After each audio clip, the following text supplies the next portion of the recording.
داری نماز میخونی؟ آره. چطور مگه؟ بالاک؟ تو بالاک نماز بخونی خدا قبول میکنه، ولی بندش نه.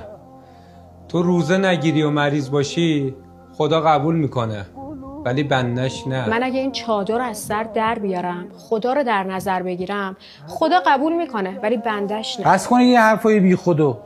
دین شوخی نیست، باید به اصولش احترام بذاری. آخه پدر من قربونت برم، دین که فقط به ظاهر نیست، به نیت و قلب و دل آدم. اول ظاهر مهمه. من نمیدونم اینو چجوری فرو کنم تو مغز شما. آره ظاهر مهمه، ولی نیت آدمم مهمتره. پدر من میدونی مشکل اصلی از کجا شروع شد؟